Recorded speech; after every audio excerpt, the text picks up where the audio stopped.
குழந்தை பிறந்தவொடனே ஏஞ்சி போவாது. 4 தடவை எழுந்திருக்கும், கீழே விழும், மெதுவாக தான் ஊனி எழுந்திருக்கும். ஆனால் எழுந்திருக்கும்ல. ஒரு நம்பிக்கையே ஒருத்தவங்ககிட்ட பேசக்கூட முடியல. சப்போஸ் ஒரு பிரதராக பேசலாம், ஒரு அங்கிளாக பேசலாம், ஒரு சிஸ்டர் ஆல்சோ ஃபீமேல் ஆல்சோ அந்த மாதிரி கேரக்டர்ஸாக இருக்கிறாங்க. எங்கள் ரொம்ப குட்டி பசங்க பெரியவங்க வரைக்குமே அதெல்லாம் ரொம்ப போதை பொருள் அடித்தாங்கன்னா குழந்தைங்களோட வளர்க்குறாங்க. அம்மா சொல்லி வளர்க்கணும் பையன் கேட்டேன். நம்மளுக்கு வலிக்கிற மாதிரி அவங்களுக்கும் வலிக்கும். அது மாதிரி நம்ம அக்கா தங்கச்சி மாதிரி தான் எல்லாரையும் பார்க்கணும். அது மாதிரி வீட்டிலேருந்து ஒவ்வொரு விஷயத்தையும் ஆரம்பித்தாவே போதும்.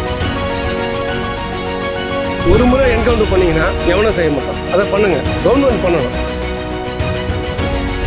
ஸ்டாலின் ஐயா சொன்னார் இந்த மது ஒழிச்சிடுவான் அப்படின்ட்டு. இது வெள்ளிங்க அந்த நடவடிக்கை எடுக்கல. போதைப் பொருள் அதனமாவதை வேண்டி இது வெள்ளிங்க அந்த ஒழிக்க முடியல. ஆட்சி வந்து எதுவுமே சரியில்லை. ஏடிஎம் இருக்கு, எந்த ஆட்சியும் சரியில்லைம்மா. மேலே எதுவும் கொடுக்கல அந்த துட்டை வாங்கிட்டு இவனும் ரோடு போடுறேன்னு சொல்லிட்டு பள்ளம் புரியுமா ஆக்கிட்டு இன்னும் பத்தலைன்னு அவனையும் குறை சொல்லி தான் இருக்கிறான். ஐயோ நம்ம பொண்ணுக்கு எதாவது இருக்கும்னு ஒரு பயம். எந்த இடத்துல எங்கிட்டு போனாலுமே அவங்களுக்கு பாதுகாப்பு இல்லை. என்ன ஒன்றும் பண்ணவும் முடியல. யாரும் இந்த ஆட்சிக்கு வந்தால் யாரும் மாறுற மாதிரி ஐடியாவும் இல்லை. புதுசாக ஒரு ஆள் தேர்ந்தெடுக்கணும். எல்லாருமே வரக்குள்ள சொல்றாங்க தான், நான் இதை வந்து சரி பண்ணிடுவேன், அதை சரி பண்ணிடுவேன். ஆனா இன்னும் யாரும் அதை சரி பண்ற மாதிரி தெரியல.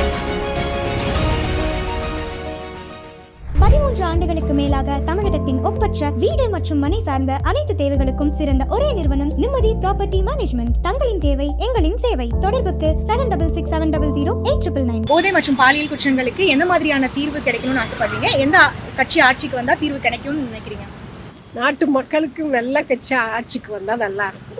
நாட்டு மக்களின் நலன் கருதி ஆட்சி வரணும். மக்கள் இந்த தொகுதியில் யார் யார் நல்லவங்களா இருக்காங்களோ அவங்கள தேர்ந்தெடுத்தா நல்லா இருக்கும். அது கொஞ்சம் ரெடியூஸ் பண்ணால் கொஞ்சம் நல்லா இருக்கும்னு நினைக்கிறேன். ஏன்னா சின்ன குழந்தைங்கள்லேருந்து பெரியவங்க வரைக்குமே அதனால ரொம்ப வந்துட்டு அஃபெக்ட் ஆகிறாங்க.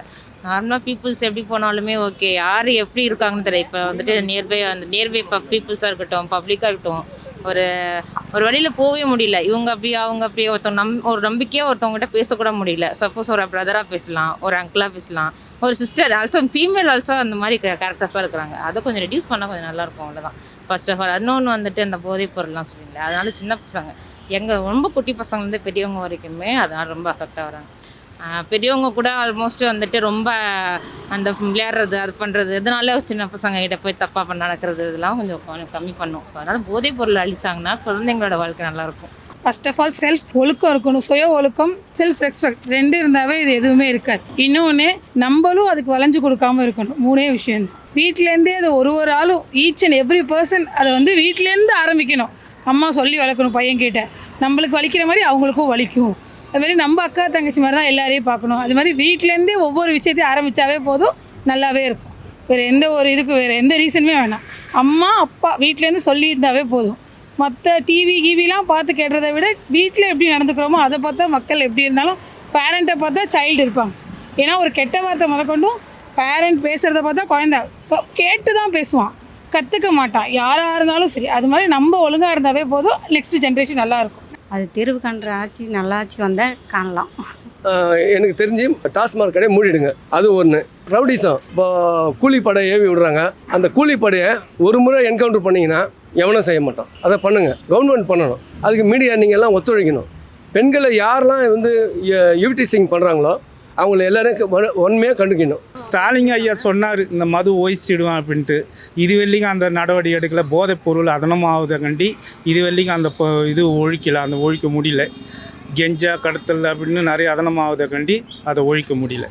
எல்லாரும் வந்து பணம் பறிக்க தான் இருக்கிறவங்கள கண்டி யாரும் வந்து நாட்டுக்காக எதுவும் சேவை செய்கிற வரை அந்த ஒரு இதுவும் இல்லைங்களே. எல்லாம் பணத்தினால தானே எல்லாமே செல்வாக்கில் ஓடி கிடக்குது.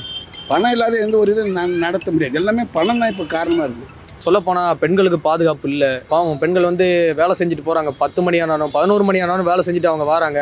அவங்களுக்கு பாதுகாப்பு இல்லை. போதைப் பொருள் தடுக்கப்படனா ஒரு நல்ல தலைவனை தேர்ந்தெடுத்து அவங்க கொண்டு வர்றது தான் நல்லது. இத்தனை வருஷமாக ஓட்டு போட்டதில் வந்து எதுவும் மாறினது கிடையாது. அதே போல் கஞ்சா போதை எல்லாமே அது நடந்துக்கிட்டு தான் இருக்குது. நிறைய இடத்துல வந்து வெளியூரில் பொண்ணுங்களை வந்து வேலைக்கு அனுப்புகிறாங்க. நிறைய குடும்பம் என்ன செய்யுங்களா, ஐயோ ஏதாச்சும் இடத்துல இந்த சென்னையில் இந்த வேலை சரியில் இந்த மாதிரி ஒரு பொண்ணுக்கு எதாவது ஆகி போச்சுன்னா ஐயோ நம்ம பொண்ணுக்கு எதாவது ஆகிருப்போன்னு அவங்களுக்கு பயம்.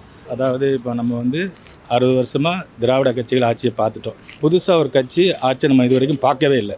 ஸோ இந்த மண்ணுக்கும் இந்த இனத்துக்கும் அனைத்து இனத்துக்குமான ஒரு அரசியல் பேசுகிறார். அது சீமான் தான், நாம் தமிழர் கட்சி சீமான் தான். அவர் வந்து தமிழருக்கு மட்டும் சொல்ல, எல்லாம் ஒன்றா போவோம், நான் முன்னாடி போகும் தான் சொல்கிறாரு. நீங்கள் மற்றவங்களெல்லாம் ஒதுக்கலாம் தள்ளல அவர். இதுதான் அவருடைய கருத்து. ஸோ அந்த மாதிரி அதே மாதிரி இலவசத்துக்கு எதிராக அவர் பேசுகிறார். ஒரு பைசா நான் இலவசம் தர மாட்டேன், தூய குடிநீர் தரங்கிறாரு, நல்ல கல்வி தரங்கிறாரு, உயர்தர மருத்துவம் தரங்கிறாரு. அப்புறம் என்ன, விவசாயத்தை அரசு வேலையாக்குறேன்னு சொல்கிறாரு. உங்களுக்கு வந்து நீங்கள் இருக்கும் பகுதியில் உங்களுக்கு வேலை கொடுத்துட்றாரு, உங்களுக்கு உரிய வருமானமும் கொடுத்துட்றாரு. ஸோ உங்களுக்கு வந்து என்ன சொல்கிறது, தப்பான முறையில் பணம் ஈட்டக்கூடிய சிந்தனை மனிதனுக்கு வராது. அதுதான் அவருடைய கொள்கை கோட்பாடை சொல்கிறாரு. ஸோ நாம் தமிழர் சீமான் வந்தால் நல்லாயிருக்கும். இப்போ 50 வருஷமாக நம்ம பார்த்துட்டோம் ஏடிஎம்கே டிஎம்கே.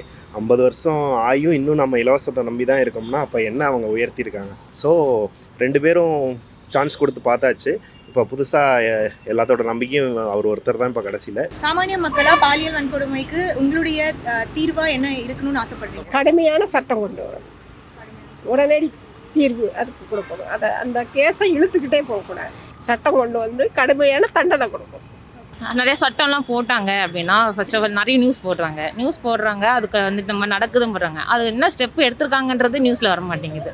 ஃபஸ்ட்டு சொல்கிறாங்க இந்த மாதிரி நடந்திருக்கு அந்த இடத்துல, நெக்ஸ்ட் ஒன்று சொல்லும் போதில் அது எதனால் நடந்துச்சு, நாங்கள் தான் தடுத்தோம், இவங்கள தான் கம்ப்ளைண்ட் பண்ணாங்க, இவங்களை நாங்கள் குற்றவாளி பிடிச்சோம் அப்படின்னு போடுறாங்களே தவிர அதுக்கப்புறம் இதில் போட்டிருக்காங்களா, சிறையில் போட்டிருக்காங்களா, போடலையா அப்படின்ற ஒன்றுமே வர மாட்டேங்குது.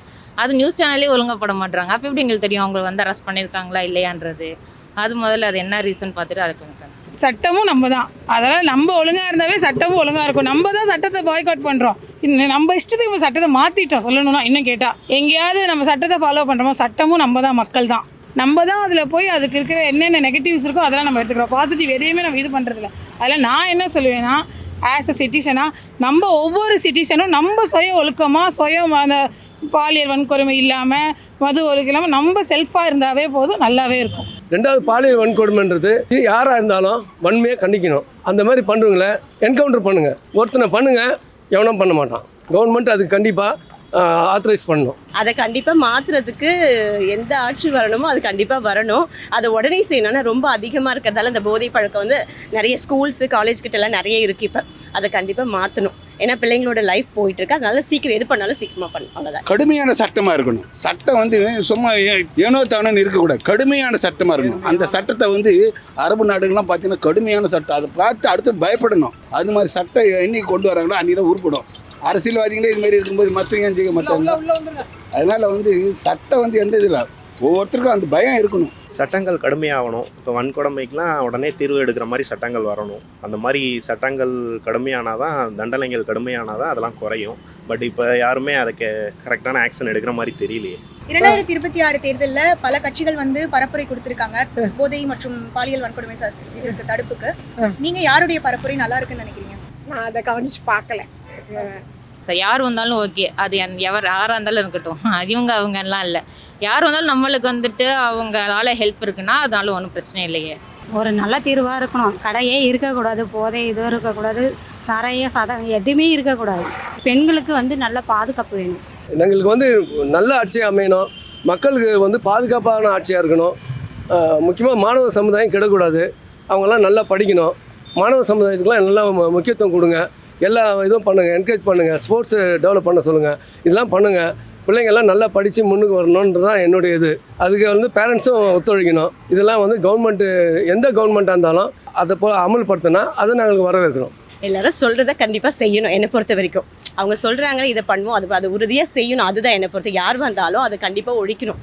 அவ்வளோதான், வேறு ஒன்றும் கிடையாது. அது நமக்கு அவங்க வந்தால் செய்வாங்களான்னு தெரியல. ஸ்டாலின் ஐயாவிலே முடியல, ஒழிக்க முடியல. அடுத்தவங்க வந்து எப்படி இதை ஒழிக்க போகிறாங்கன்னு தெரியல. இந்த 1000 ரூபாய் உதவித்தொகை நான் எத்தனையோ மனு கொடுத்து பார்த்துட்டேன். இந்த மனுவு 10 மனு கொடுத்து பார்த்துட்டேன். 1000 ரூபாய் உதவித்தொகைன்றது எனக்கு கிடைக்கல, இது வரைக்கும் கிடைக்கல. நான் கலைஞருக்கு ஸ்டாலின் ஐயாவுக்கு ஓட்டு போட்டு என்ன லாபம்? 5 வருஷத்தில் ஓட்டு போட்டேன். ஓட்டு போட்டு என்ன லாபம்? அது கிடைக்கிது எனக்கு. நம்ம ஏழைப்பட்டவன், அந்த காசு ஆகப்பட்டது எனக்கு இன்னமும் கிடைக்கல. இனிமேட்டுக்குமா கிடைக்க போகுது எனக்கு. ஓசியில் இருந்தால் எதையும் வாங்கக்கூடாது. வாங்கிட்டு நம்ம ஓட்டை வந்து ஒரு நல்ல ஒரு இதாக போடணுமே தவிர அதை கொடுக்குறேன் இதை கொடுக்குறேன்னு தமிழ்நாடே சோம்பேறியாக போச்சு. நான் ஒன்று போனால் வண்டி தரேன், ஃப்ரிட்ஜு தரேன், அது தரேன், எல்லாம் உட்காந்து சாப்பிடுவோம். சோம்பேறியாகி போச்சு. வெளி மாநிலத்திலேருந்து வந்து நம்ம தமிழ்நாட்டில் வேலை செய்கிறானுங்க. ஒரு விஷயம் தான் நல்லா புரியுது. என்னைக்கு இந்த இலவசத்தை தடுத்து எல்லாத்தையும் ஸ்டாப் பண்ணுறாங்களோ, ஸ்டாப் பண்ணி மக்களுக்கு நல்லது பண்ணுறாங்களோ, அப்போ தான் இந்த போதைப் பொருள் ஒழியும். அப்போ தான் பெண்களுக்கு நல்லா பாதுகாப்பு கிடைக்கும். எப்பயுமே அப்போ தான் நாடு நல்லா இருக்கும். சாத்தியம்னு சொல்ல முடியாது. ஆட்சிக்கு வந்தால் செய்யலாம். இதில் என்ன தூய குடிநீர் கொடுக்குறது என்ன சாத்தியத்தில் பிரச்சனை இருக்குது? நல்ல கல்வி கொடுக்குறது என்ன பிரச்சனை இருக்குது? நல்ல மருத்துவம் கொடுக்குறது என்ன பிரச்சனை இருக்குது? இதெல்லாம் செய்யுது தானே. ஊழல் இல்லாமல் செஞ்சால் எல்லாமே நல்லா செய்யலாம். 2026 தேர்தலில் உங்களுடைய ஆதரவு எந்த கட்சி? அது வெளிப்படையாக சொல்ல முடியாது. ஆதரவு இல்லை யாரும் சொல்ல முடியாது. அதுவே தான் வாக்கு சொன்ன மாதிரி ஆயிடுச்சு. அதனால எதுவும் இல்லை மேடம். பார்க்கலாம். யார் வந்தாலும் மக்களுக்கு நல்லது பண்ணணும். இன்னொன்று, எது வந்தால் நல்லா இருப்போம், அடுத்த வர்ற ஜென்ரேஷன் நல்லா இருக்கும்னு நினைக்கிறவங்களுக்கு ஓட்டு போடுங்க. அவ்வளோதான் என்னை பொறுத்த வரைக்கும். நம்ம அடுத்த வர்ற நம்ம ஃப்யூச்சர் ஹேண்ட்ஸ் நல்ல கையில் போகணும் அப்படிங்கிற இதை வச்சு நம்ம ஓட்டு போட்டாவே போதும். எல்லாருமே வரக்குள்ளே சொல்கிறாங்க தான், நான் இதை வந்து சரி பண்ணிவிடுவேன், அதை சரி பண்ணிவிடுவேன்னு. ஆனால் இன்னும் யாரும் அதை சரி பண்ணுற மாதிரி தெரியல. ஒழிக்கணுன்றதுல மும்முரமா இருக்காங்க. கொடுக்கலாம், என்னை பொறுத்தளவுக்கு கொடுக்கலாம், நானும் கொடுக்கலான்னு யோசிக்கிறேன். எந்த கட்சி இப்போ என்ன டிஃப்ரெண்ட்டாக என்னென்ன அவங்களுடைய கோரிக்கைகளை சொல்லியிருக்காங்களோ அதில் எது நல்லதாக இருக்கோ அதை நாங்கள் கண்டிப்பாக எடுத்துக்குவோம் அந்த கட்சி. அப்படி தான் நான் இது பண்ணுறேன் மேடம். எந்த ஒரு அரசியல் வருத்தமா எல்லாம் பணம் தான் காரணம். இப்போ ஆட்சி வந்து எதுவுமே சரியில்லை. ஏடிஎம்கும் சரியில்லை, டிஎம்கும் சரியில்லை, எந்த ஆட்சியும் சரியில்லைம்மா. ஒரு சாலை திட்டமோ ஒரு இது திட்டமோ சாதிக்கலாம். மேலே எதுவும் கொடுக்கல அந்த துட்டை வாங்கிட்டு இவனுக்கு ரோடு போடுறேன் கோடு போடுறேன்னு சொல்லிவிட்டு பள்ளம் குழிமா ஆக்கிட்டு எனக்கு இன்னும் பத்தலைன்னு அவனையும் குறை சொல்லி தான் இருக்கிறான். ஆனால் இப்போ எல்லாம் பேசுறது பார்த்தா சீமான் சொல்கிறது வந்து ஒரு நல்ல கருத்து. விருப்பம் இருந்தால் போடுங்க, விருப்பம் இல்லைன்னா விட்டுடுங்க. நல்லதை சொல்கிறாரு, கேட்கல யாரும். ஒன்றும் பண்ணவும் முடியல. யாரும் இந்த ஆட்சிக்கு வந்தால் யாரும் மாறுற மாதிரி ஐடியாவும் இல்லை. புதுசாக ஒரு ஆள் தேர்ந்தெடுக்கணும். மக்களுக்கு என்ன சொல்ல விரும்புகிறேன்னா, நீங்கள் வந்து இலவசங்களை பார்த்து வாக்களிக்காதீங்க, சாதி பார்த்து வாக்களிக்காதீங்க, மதம் பார்த்து வாக்களிக்காதீங்க. நமக்கான அரசியல். இவன் வந்தால் நாளைக்கு சட்டமன்றத்தில் நம்ம தொகுதியை பற்றி பேசுவானா? இவன் வந்தால் நாளைக்கு ஜெயிச்சுக்கு போனதுக்கப்புறம் நம்ம தெரு வந்து என்ன குறைன்னு கேட்பானா? அந்த மாதிரி ஆளை தேர்ந்தெடுத்து ஓட்டு போடுங்க. இந்த நாம் தமிழர் கட்சியில் அது மாதிரி தான் எல்லாம் யங்ஸ்டர் தான் நிப்பாட்டியிருக்காங்க, படித்தவங்க தான் நிப்பாட்டியிருக்காங்க. ஸோ முறையாக வராங்க, நல்லா செய்வாங்க. ஸோ நாம் தமிழருக்கு வாக்களிக்கலாம்.